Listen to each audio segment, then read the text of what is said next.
오늘 무엇이 있을까 하여 가까이 가셨더니 라는 제목을 가지고 함께 말씀 나누도록 하겠습니다.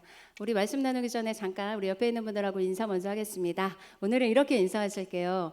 한 해 동안 수고하셨습니다. 좀 이른 듯 하지만 이렇게 한번 인사하겠습니다. 네, 한 해 동안 수고 많으셨습니다. 우리는 한 해 동안 너무 열심히 살았습니다. 그리고 우리는 너무 바빴습니다. 최선을 다한 것 같아요. 삶에 대해서 열심히 최선을 다해서 또 바쁘게 달려온 것 같은데요. 그런데 제가 어떤 분의 간증을 들었습니다. 하나님과의 깊은 교제 가운데 하나님의 이런 마음의 답을 얻었대요. 하나님이 말씀하시는 불법이라 함은 하나님이 우리 각자에게 주신 어떤 경종 같았는데요. 하나님의 말씀이 불법이라 함은 하나님이 시키지 않은 일을 하는 것, 그것이 불법이라고 그렇게 깨달음을 주셨대요. 그런데 간증이 저에게 주는 많은 교훈이 있었습니다. 나는 너무 바쁜데, 넌 너무 바쁘잖아요. 우리 너무 바쁘게 살아가고 있는데, 그래서 늘 시간이 없고 쫓기고 이렇게 바쁘게 열심히 또 힘겹게 살아가는데, 나는 정말 하나님이 시키시는 일들로 인하여서 이렇게 바쁘고 힘들게 또 살아가고 있는 것일까라는 질문을 제 자신에게 해보았습니다. 우리 성도님들 어떠십니까? 우리 성도님들의 바쁜 삶 가운데는 정말 하나님이 시키신 일들로 인하여서 우리는 정말 바빴는지 이 시간 한번 돌아볼 수 있기를 원합니다. 한 해를 마무리하면서 제가 한 해를 마무리할 때 이 본문을 자주 묵상을 하게 되어지는데요. 이 본문을 통하여서 정말 잎사귀만 무성한 이 무화과 나무를 보시고 예수님이 저주하시는 그런 내용이시잖아요. 우리는 한 해를 이렇게 지내면서 하나님 앞에 어떠한 열매를 가지고 우리 나아갈 수 있을까? 우리는 어떠한 열매를 우리 삶 가운데 맺었을까? 내게는 어떠한 영적인 열매, 또 어떠한 성령의 열매로 풍성한 우리 인격적인 변화와 성숙과 깊이가 있었을까? 이런 생각들을 해보게 되어집니다. 오늘 본문 말씀을 가지고 우리 모두에게 이러한 회개와 또 다시 한번 우리 삶을 돌아본가, 그리고 또 우리가 회개하며 나아갈 때 우리를 용서해 주시고 새롭게 하시고 회복을 주시는 그러한 하나님을 오늘 말씀을 통해서 만나는 복된 시간 되시기를 간절히 소망합니다. 열매를 맺는다는 것이 무엇입니까? 사실 열매를 맺는다는 것은 우리가 예수께 가까이 있으면 그냥 맺어지는 것이 열매라고 하셨습니다. 다시 말하면 나는 죽고 예수로 사는 것이 바로 열매 맺을 수 있는 길이고 비결이 되겠습니다. 다시 말하면 내가 죽는 것인데요. 우리가 얼마나 나는 죽고 예수로 사는 삶을 한 해 동안 살아오셨습니까? 예수님께서 가까이 가니까 잎만 무성한 무화과 나무가 가까이 가니까 열매가 없었잖아요. 열매를 맺지 못하였잖아요. 우리는 어떠한지 이 시간 돌아보기를 원합니다. 우리 열심히 사는 것 같지만, 뭔가 열심히 하는 것 같지만, 가까이 가면 우리에게 예수의 향기가 나는 것이 아니라 인간 본연의 죄의 냄새만 나는 그러한 사람은 아닐까, 나는 그러한 생각을 우리가 이 시간 한번 해볼 수 있기를 원합니다. 나에게 누군가 가까이 올수록 내게 있는 예수 생명이 흘러들어가서 나는 정말 살리는 자로 이 땅에서 살아가고 있는지, 나는 그렇게 오늘을 살아가고 있는지 우리 각자 돌아볼 수 있기를 원합니다. 성령의 열매를 말씀하십니다. 우리 성령의 열매는 사랑과 희락과 자비, 양손, 충성, 온유, 절제, 이렇게 쭉 우리가 9가지를 열거하는데 모두 다 우리의 성품을 말하고 있어요.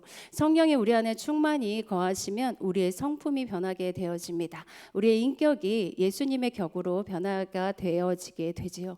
예수로 살게 되어지면, 나는 죽고 예수로 살게 되어지면 우리가 비어냄과 우리 자신을 낮춤을 통하여서 예수의 향기가 드러나게 되어지고 성령의 열매가 우리 성품의 변화로 이렇게 열매가 맺어지게 되어지죠.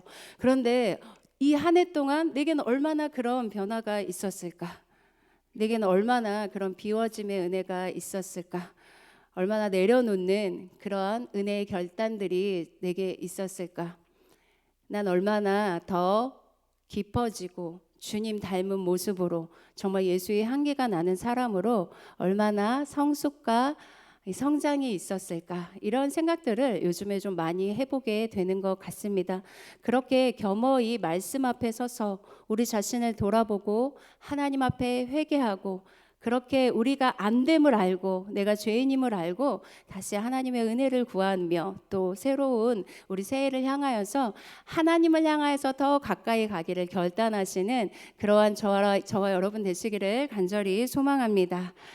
무화과는요, 우리 본문에 나오는 무화과는 일반적으로 우리가 해석을 할 때 이스라엘로 해석을 하게 되어집니다.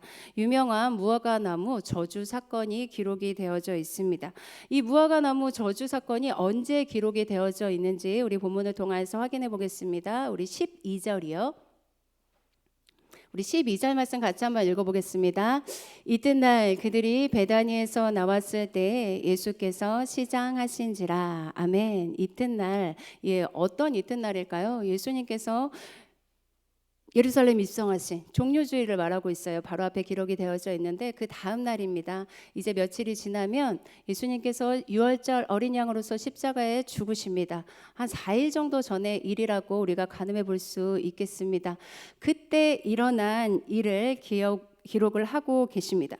그때 예수님이 이튿날 그 길을 지나가시면서 시장하신지라, 배가 고프시다고 기록이 되어져 있습니다. 예수님이 단순히 배가 고프시다, 시장하시다, 이런 의미를 넘어서 문맥적인 의미로 우리가 살펴볼 때에는요, 예수님께서 뭔가 간절히 원하는 것이 있으시다, 뭔가 간절한 바램과 열망이 있으시다라고 우리가 해석을 할 수가 있습니다. 이스라엘을 향하셔서 예수님께서 십자가 지기 직전에 내 사랑하는 선택한 백성이시잖아요. 이 이스라엘 향하여서 예수님의 정말 간절한 바람이 무엇이셨을까요? 우리 예수님의 간절한 열망과 바람이 무엇이었을까요? 우리 각자를 향하신, 오늘 나를 향하신 예수님의 간절한 바람과 열망이 무엇일까요? 우리가 그렇게 한번 우리 자신을 향해서 질문하며 이 말씀을 받으시면 참 좋을 것 같습니다. 그 예수님께서 열매를 먹어볼까 하여 그 무화과 나무 가까이 가시게 됩니다. 그런데 잎이 아주 무성했는데 가까이 갔더니 열매를 하나도 맺지 못한 것입니다. 우리 그 말씀이 13절, 14절에 기록이 되어져 있어요. 우리 같이 한번 읽겠습니다. 멀리서 잎사귀 있는 한 무화과 나무를 보시고 혹 그 나무에 무엇이 있을까 하여 가셨더니 가서 보신즉 잎사귀 외에 아무것도 없더라. 이는 무화과의 때가 아님이라. 예수께서 14절까지 함께 보겠습니다. 예수께서 나무에게 말씀하여 이르시되 이제부터 영원토록 사람이 내게서 열매를 따먹지 못하리라 하시니 제자들이 이를 듣더라. 아멘. 개인적으로 저는 이 말씀 볼 때마다 너무 많은 찔림이 옵니다. 우리 그냥 이렇게 살면 크리스찬이잖아요. 저는 특별히 또 구별된 부름받은 종입니다. 우리 그렇게 살아가고 있는데 멀리서 보면은 그렇게 구별된 사람이에요. 그런데 가까이 봤을 때, 제게 누군가 가까이 왔을 때 내가 정말 그런 사람일까? 예수님께서 내게 정말 이렇게 가까이 오셨을 때 나를 가장 가까이에서 면밀하게 보시는 예수님 앞에 나는 그런 사람인가? 저는 이 본문을 볼 때마다 제 이 본문 붙들고 올 때가 되게 많은데요. 너무 많이 회개가 되는 말씀입니다. 우리 각자에게 오늘 그 예수님이 찾아오셔서 나를 보실 때 나는 어떠한지 돌아볼 수 있는 그런 은혜가 있기를 원합니다.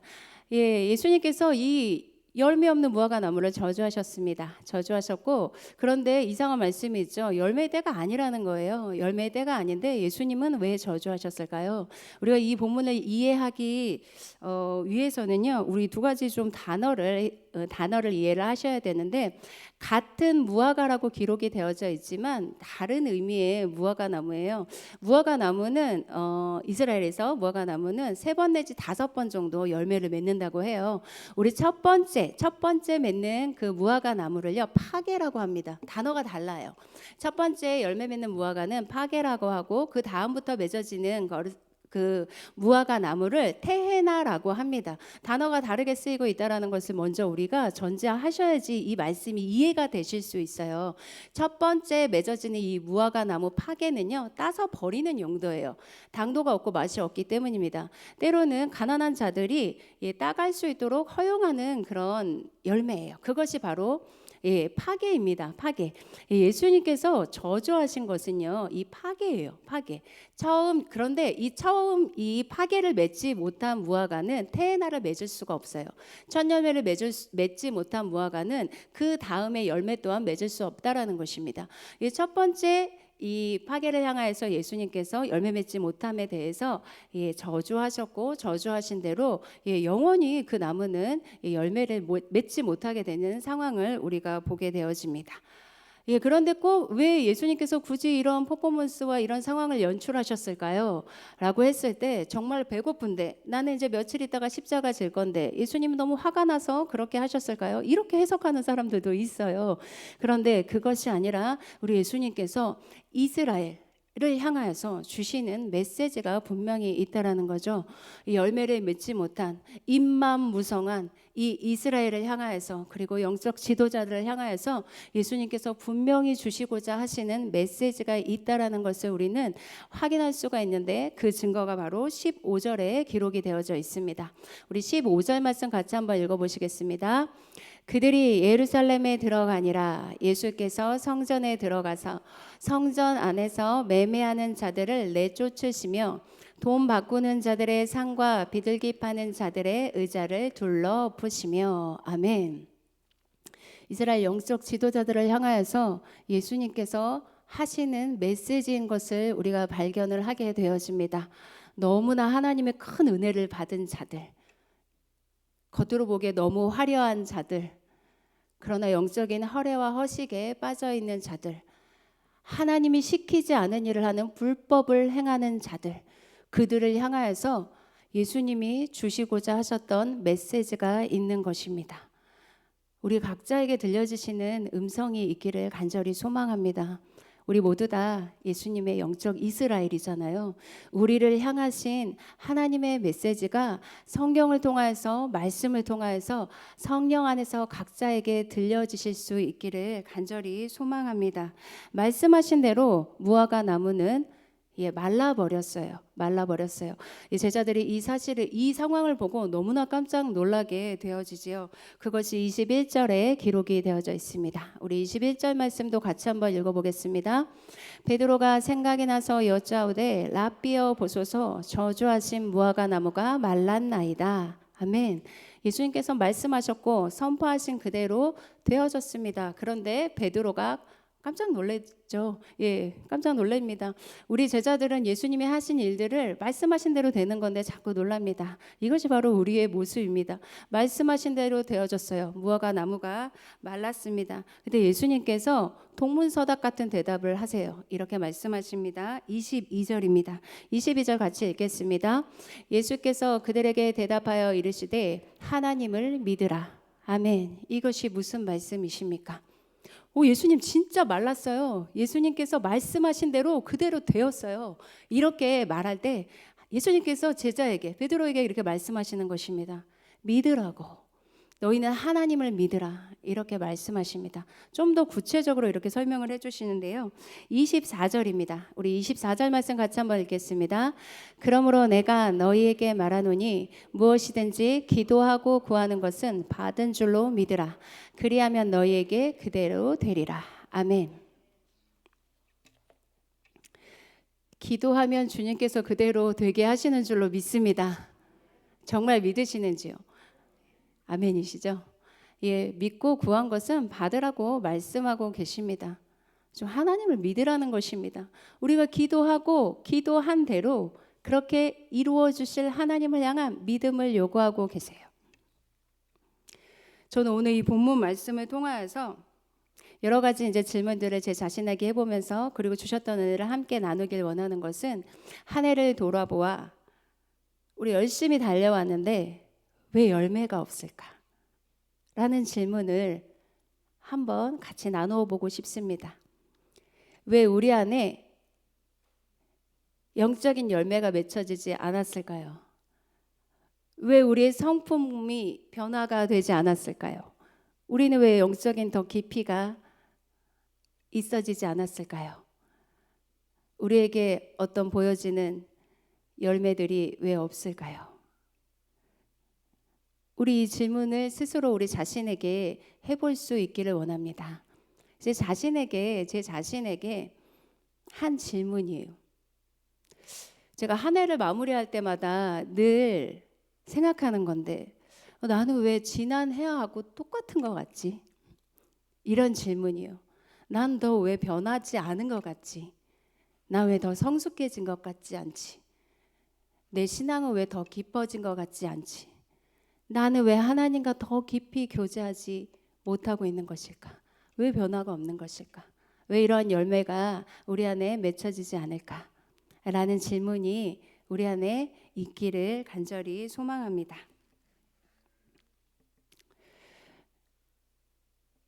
제가 초입에 말씀드렸던 것처럼요, 열매는요 예수께 붙어 있으면 저절로 맺어집니다. 그럼 다시 말해서 우리가 예수께 붙어 있지 않았다는 것이 아니라 그만큼 우리 자신이 죽어지지 않았다는 것을 말씀하고 있는 것입니다. 내가 죽어졌을 때 내 속에서 예수께서 사시는 거잖아요. 내 그릇이 깨어졌을 때 예수 그리스도의 향기가 드러나는 것이잖아요. 우리 자신이, 내 의지가, 내 의가 여전히 죽지 않았음을, 여전히 죽어지지 않았음을, 하나님은 고난과 환경을 통하여서 우리에게 많은 기회들을 주셨는데 여전히 하나님 앞에 그렇게 죽어지지 않은 우리 모습을 이 시간 돌아볼 수 있기를 간절히 소망합니다. 그러면은 이 본문을 붙들고 우린 다시 한번 하나님께 더 깊어지기 원하여서 나아갈 때 우리에게 주시는 하나님의 명령과 마음은 무엇이겠습니까? 요즘 저에게 동일하게 계속 주시는 말씀인데요. 여전히 오늘도 이 본문 안에서 동일한 감동을 주셨어요. 다른 것이 아니라 바로 오늘 우리에게 주시는 하나님의 메시지는 기도입니다.